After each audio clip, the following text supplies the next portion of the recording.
Hello, this is Chuck Solomon, and welcome to the Candidate Experience Podcast, where we focus on the job candidate journey from apply to onboard and the space in between. Let's get started.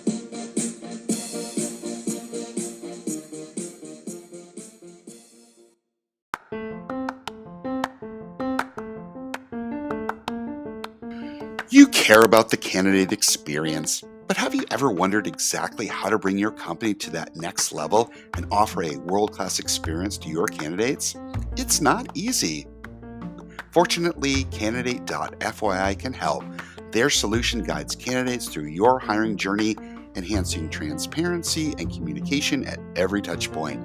You'll also gain valuable insights on what's working and what's not with your hiring process. Best of all, it integrates directly with your ATS. Head on over to Candidate.fyi and see how to transform your company's candidate experience today.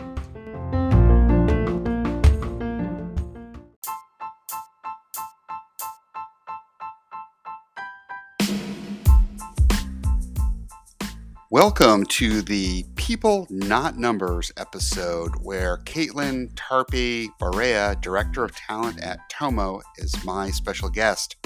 Listen in as she shares her insights on creating a stellar candidate experience. If you like what you're hearing on this podcast, please subscribe and do share with others. Want to comment, discuss, provide feedback, you can send me a note via LinkedIn or via the contact form on our site, thecx.xyz. Hey, thank you for listening. Here's my interview. Hey, Kaitlyn, how are you today?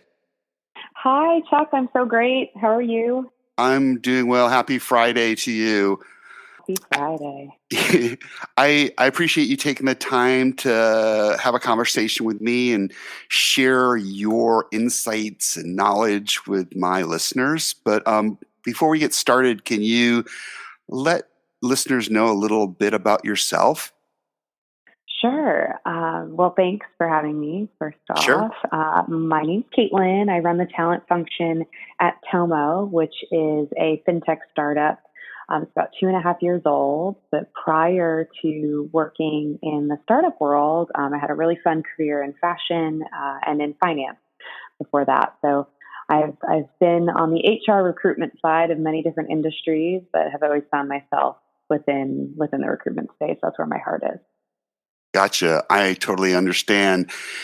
You often ask the same question of folks, like, how did you get into this talent, people, attraction space? It's such a good question because I feel that so many people say they fall into it. Yeah. For me, I'd say I am the daughter of an accountant and a math teacher. And so I knew from a very early age that I did not want to work with numbers. I wanted to work with people. So I knew at least that much going through undergrad. And really, when I think about what recruitment is, it's matchmaking, but it's also being an ambassador for a company, for a brand, for an organization that you're passionate about. And I've had some good practice in situations like that. I grew up in the pageant circuit, and it's very natural to me to connect people and to guide people into whatever it is that their heart's calling them for. So it was a little bit of, I knew I wanted to deal with people versus numbers. And then just sort of a circumstance where I fell into an assignment. I ended up being successful in that assignment. And then my career really took off after that. That's awesome. I think you're the first person I've interviewed that started in the fashion and pageant industry, and now you're recruiting. I don't know if you have found any similarities in the two, or but yeah, that's interesting. Thanks for sharing. Totally. There's totally similarities. I mean, again, it's like representing a brand or a company or an organization that's bigger than yourself. But there's also marketing. Like, people forget that recruiting it's sales in a way, right? Like you're selling an opportunity, you're selling the dream. And so, I've been lucky enough to experience some dreams like that. So maybe it makes it easier. I don't know. Yeah, I definitely, I can see what you're pointing out here. So it is definitely sales. It is definitely marketing. It is representing a brand. When you're trying to sell candidates on your brand and what it's like to work there, and this all sort of wraps up into candidate experience. So I can see the similarities for sure. Yeah. Yeah. There's a lot like going on these days about artificial intelligence and that chat GPT. I don't know if you've played around with that at all, but I if don't you had know. a have I you just tried I just had a big sigh when you asked that question. have you played around with that at all? I'll admit I have a little bit, but Yeah, I've played around a bit. So my boss and I actually were playing around with it a few weeks ago, and it started to take off. And we thought, wow, this could be a super cool resource for a small company looking to get some like L&D resources. yep. Maybe you don't have all the headcount to help with questions that new employees may have. So we thought that there was an opportunity there. I also went to a career fair where there was a startup that was building an AI slash chat GPT platform for students to fill out college applications. Hmm. And that was interesting to me. And, my chin was on the floor when the founder was showing me the technology, and it was really cool. But I probed him on, like, how are we going to make sure the next generation and these students know how to have a conversation and how to shake a hand and how to look someone in the eye? And I'm very bullish on being together in person, especially if you're early career or from an Yep. underrepresented group. I think it's just critically important, and there's so many statistics out there that talk about how important it is to have at least some sort of hybrid model. And I would love for us to find the confluence of like accepting technology the way that it is, but keeping the human centricity of people and HR and recruitment, right, and talent and all those things at the same place. And we'll find our way eventually, but the pendulum is swinging big time right now in both directions. I think we're far away from figuring out what it's going to look like. Yeah, I totally agree. I think recruiters' jobs are still safe for the time being, because I still don't believe that a robot or some AI can replace humans. And at the end of the day, people are still working with other people, and like you said, Mm-hmm. people need to be able to have conversations and talk with and problem solve with and be creative with. Perhaps these AIs are going to sort of hopefully take out some of the mundane stuff there that doesn't add that much value, but I think the creativity and such. I talked to a writer, and I said, could this write, the articles that you write, and he had said, I've played around with it a little bit, but he's like, when you look at sort of the writing style, there's not really much of a voice in there. Maybe it'll get better, Mm, but he said, I feel like my job is pretty safe for the time being. And then I yeah. probed him some more and said, what if you like said, hey, I want to write an article on X and here's some outline. Do you think like you could take the skeleton of what it sends back to you and then improve upon? And he's like, sometimes that's like more work than just writing it yourself. Right. That's So, fair. I think yep. there's going to have to be a middle ground. But I really cannot imagine a world where we take the human out of a human resources, Right. journey. I can't imagine it. I mean, I may be wrong, but there's just such power in humans being connected, and I think we're naturally social creatures, and um, there is something as like a vibe and an energy and intuition and gut feeling, right? You never want to use those things through an interview process because you want to make sure that you're removing bias and being super equitable, but there is an art to interacting with humans. And I think if we take those human pieces out of our lives, I don't know that we're going to be as fulfilled and as happy as we can be. Yep. I'm with you. So, can you describe any challenges that your company, your team's experiencing with some aspect of the candidate experience and what you all did about Yeah. it? Yeah, absolutely. So we are a very small company, and I've sort of gone on this journey throughout my career where I started recruiting financial advisors, which was a fully commissioned, unpaid job, Hmm. and I called that recruitment process as being very offensive. It was like a real sell, real grind, right? I had to talk about all of the aspects of the opportunity. And oh, by the way, this has zero base salary. That's a hard type of recruitment to do. Right. Um, and so I went from this very offensive recruitment sort of style, is the way that I describe it, to working at one of the most prestigious luxury fashion brands in the world, where I would describe my recruitment process there as being very defensive.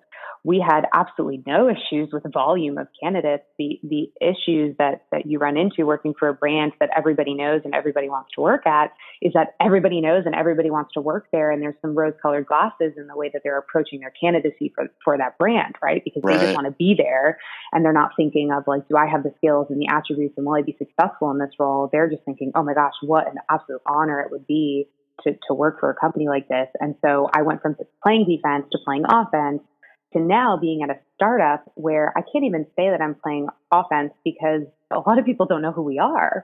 And Right. so the excitement of the challenge that we have is that my role has really metamorphosized into more than just a talent leader and recruiter, but I'm building a brand. I'm building an employer brand, and the North Star for us, and a belief that I've always held true throughout my entire recruitment career, is that a good candidate experience is my absolute best recruitment tool. Because if Yep. I provide a great experience to somebody, even if I don't get to hire them, they will tell their friends or their significant others or their students in their class, oh wow, I met Kaitlyn at TOMO, and they didn't have the right role for me, but I would totally interview with them again. And so when we've been thinking about this challenge that we have of, hey, we're small, people don't know us yet. We do have a hybrid model, which has been interesting over the past year to see how the world has shifted from wanting to be remote to now we're seeing Yep. a big influx of people that want some sort of hybrid interaction because, like we've already discussed, humans are social creatures. We committed as a team to being transparent, being human first, and using technology to elevate the candidate experience that we can offer. And one thing that I'm super excited about that we've just launched is a beta program with something called Candidate FYI. So Candidate FYI found me a few months ago, and then they walked me through this idea that they had of building a better candidate experience. And because that's always been our North Star, I said, well, let's talk about it. And when they showed me what they were building, I was blown away. And so what's so cool about this is that every candidate that interviews with TOMO gets access to a portal, and that portal provides them whatever it is that we decide we would like to give to them for their interview experience. So in our case, we're providing some interview tips and tricks, some information on TOMO, on our leaders, on who you're meeting. Here's some video content. Here's some of our Instagram accounts. So it's synthesizing all that they may find if they go to and do a Google search before hopping on a phone screen with us. But it's making it really easy for candidates to access all this information about us as a company. I think then they're also feeling like we really care about them, which we do, right? We're giving them this white glove service, and the technology is really impressive. But then what's even cooler is that we get to get pulse scores from candidates. So candidates are submitting their experience throughout the process, throughout phone screen, throughout hiring manager interview, throughout interview looping, throughout final round. And so I'm going to get all of that data to assess if there's any opportunities in our organization when it comes to interview training, candidate experience, et cetera, whatever may come up. So we are so pumped about this because I think it's really differentiating us. I've had candidates say they've never seen anything like it, and really humbled to be along for the ride with Kyle and Chris. Um, but that goes to show you, like when I talk about the TOMO commitment to talent, we're transparent, we're human, and we're using tech to elevate the candidate experience. And the experience that these candidates have is our absolute North Star, because they will be our best recruiters as we go to scale, as we go to grow. Yeah, I think what you're expressing here too is really you're as part of being transparent and human and using tech. You're communicating, and this is sort of a very. I don't think you can over communicate in a sort of a hiring process. So I think So true. yeah, you're communicating with people that have shown an interest, because like at the end of the day you might post a job and there might be 100 people applying. If you have one opening, well, one person is going to be happy, 99 people might not be happy. So Mm-hmm. um, Yeah. and that if you're communicating sort of things about your company, where they stand in the process, I think what the key is that they know what's going on. So when you have to decline the 99 that have applied, at least they can, as you said, maybe like the experience much better. Your experience is better than what they've had at lots of companies that don't even tell Mm-hmm. you anything that's going on. That proverbial applicant tracking system black hole out there.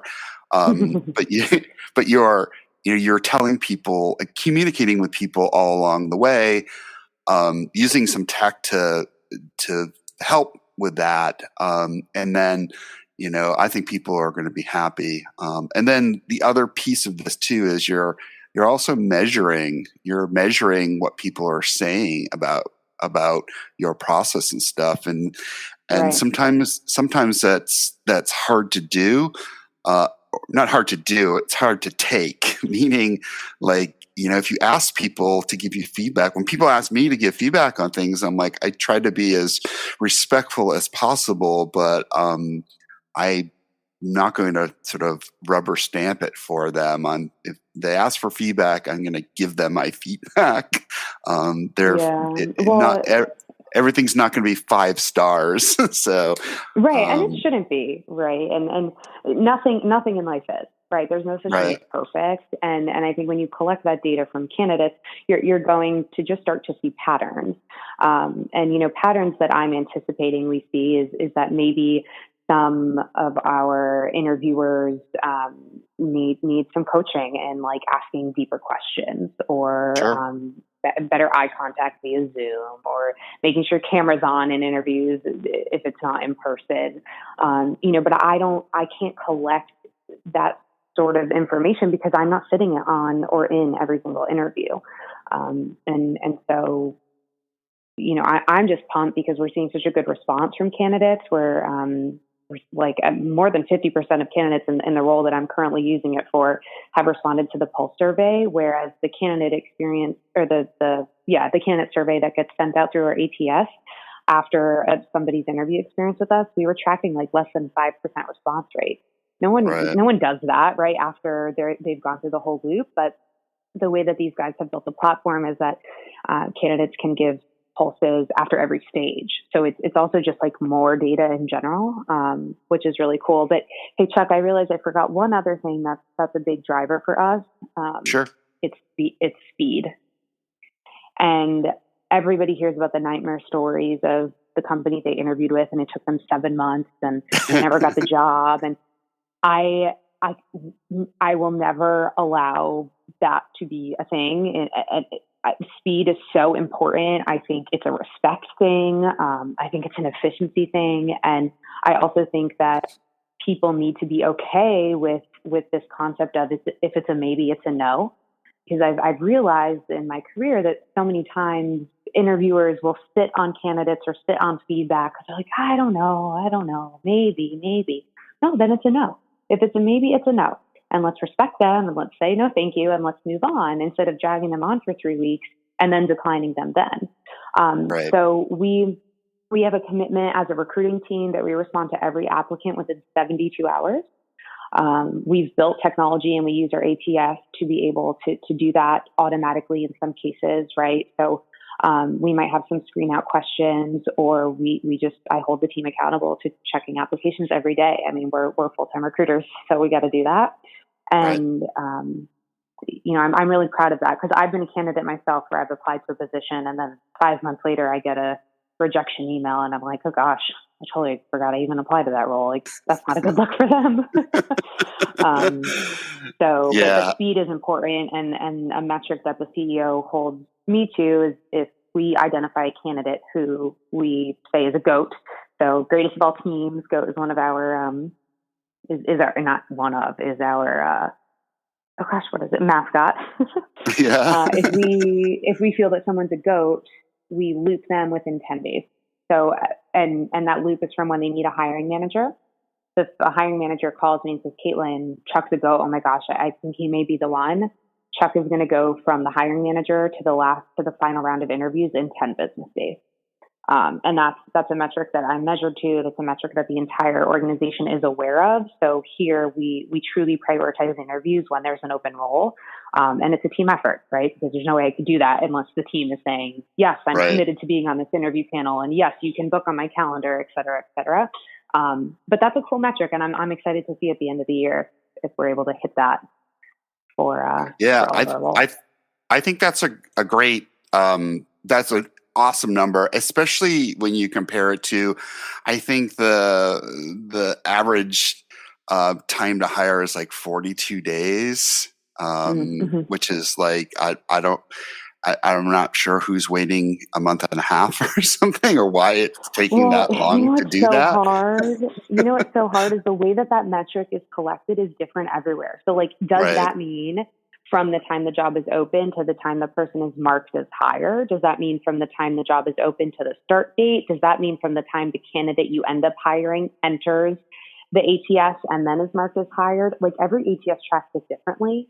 So that's what's kind of annoying, is because like, no matter how I can mess around with my metrics, I might have different numbers for like time to hire, time to fill, average length in process, et cetera. So I'd rather focus on, once we identify somebody's great, let's try to get them through in 2 weeks, because I know if we're operating at that sort of speed, the other metrics will sort themselves out, right? Like, we will just be automatically working quicker. Right. Is there anything that your team is doing? You had mentioned candidate FYI, but is there anything else that your team is doing or planning to do in 2023 to try to impact the candidate experience? I mean, you've already said a lot, but I didn't know if you had anything else up your sleeve.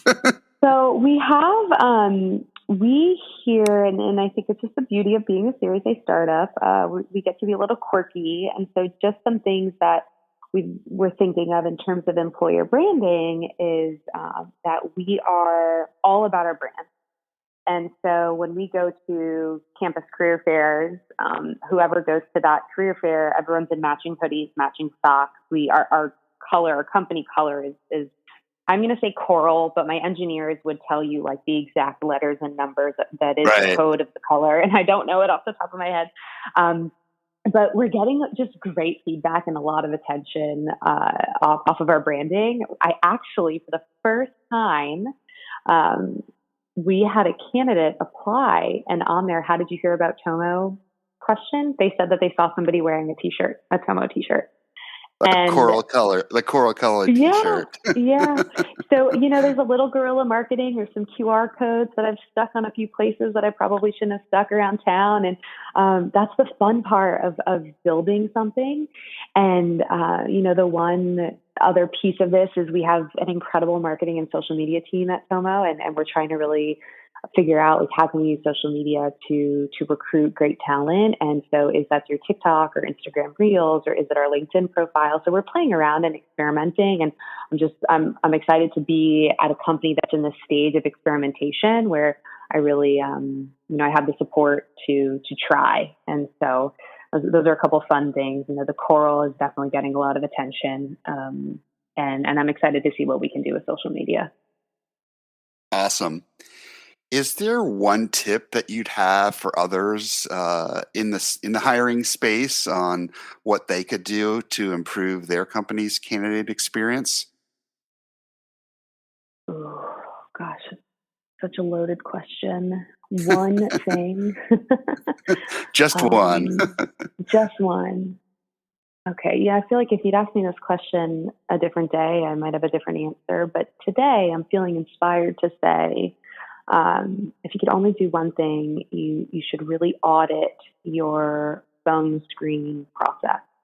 And that like first impression that your team gives to candidates, because there's a lot of science behind the importance of first impressions, and your career site, your invitation to a phone screen, your Calendly link, your first email, your LinkedIn message, however it is that you are touching a candidate for the first time, do an audit of what that's like for your team or for you yourself. Is it consistent? Is everybody on the team using the same branding? Are you using the same tools? Are you asking the same questions on phone screens? Are you handling compensation and location and commute and level and have-to-haves and nice-to-haves on that first phone screen so that you get all of that out of the way?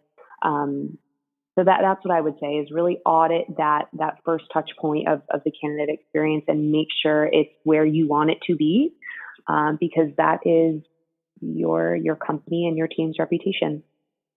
So I think if you can make a really great connection with a candidate on that first phone screen, on that first conversation, then it just makes the whole process more enjoyable for everybody, because you feel like you're really connected and you can really help figure out if this is the right opportunity for them or not. Audit, spoken by the child of, you said, an accountant and a math teacher. Like, perfect. Yes. I think you should share this with your parents after it publishes, and so they can they can say, "Yay, we did something right there." The math. Yeah, that's funny. I'd be remiss to say, because I will send this to my parents, and so then now I have to add that my dad played professional basketball before he became the math teacher, and so I think that also feeds into just my family. We're very team oriented, super athletic, competitive, right? Like that's in all of our DNA. And Sure. When I talk about recruiting, I talk about building a team. And I think as someone that's been a team athlete, there's something special about figuring out the chemistry between the people, right, and the players. Sure. And maybe all this time we thought I just fell into recruiting, but maybe me watching my dad play basketball and look at 5 guys playing well together on the court, maybe that's really where my interest in recruitment came from. Who knows? Good stuff. Great. Kaitlyn, if people wanted to get a hold of you, how could they do so? I'm pretty active on LinkedIn, so I'm happy to make a connection, happy to give advice, feedback anytime. Awesome. Kaitlyn, I thank you for your time today and sharing your insights, and I love the audit. That's awesome. But thanks for your time today. Thanks for listening to the Candidate Experience Podcast. You can reach out to us via our website, thecx.xyz. That's thecx.xyz.